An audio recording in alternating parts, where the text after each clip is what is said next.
Pakar Hukum Tata Negara Denny Indrayana mengapresiasi putusan MK yang menolak permohonan uji materi Undang-Undang Pemilu terkait sistem pemilu.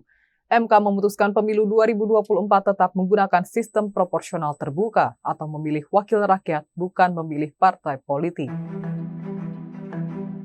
Menurut Denny, putusan MK tersebut bentuk kedaulatan rakyat, sebab 80% dari survei indikator politik, masyarakat ingin sistem proporsional terbuka.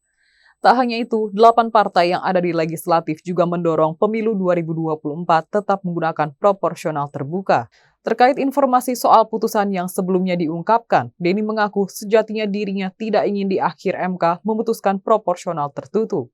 Di berbagai kesempatan, Denny juga menyatakan harapannya agar pemilu 2024 tetap menggunakan sistem proporsional terbuka. Denny menambahkan langkah dirinya membuka informasi terkait putusan uji materi UU Pemilu tidak lain untuk mengawal MK. Sebab MK merupakan lembaga tinggi yang mengeluarkan putusan secara final dan tidak ada lagi ruang dalam upaya hukum lain. Sebelumnya, Mahkamah Konstitusi menolak permohonan pengujian Undang-Undang Nomor 7 Tahun 2017 tentang pemilihan umum. Putusan itu disampaikan Ketua MK Anwar Usman dengan didampingi 7 hakim konstitusi lainnya saat membacakan amar putusan 114/PUU-XX/2022 pada Kamis 15 Juni 2023.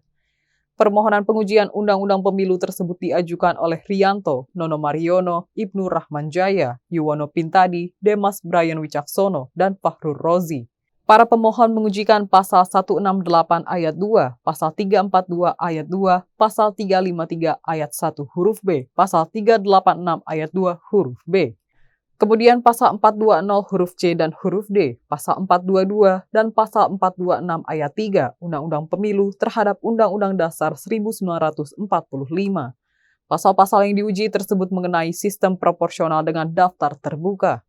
Para pemohon pada intinya mendalilkan pemilu yang diselenggarakan dengan sistem proporsional terbuka telah mendistorsi peran partai politik. Dengan ditolaknya permohonan ini, maka pemilu anggota DPR dan DPRD 2024 tetap menggunakan sistem proporsional dengan daftar terbuka.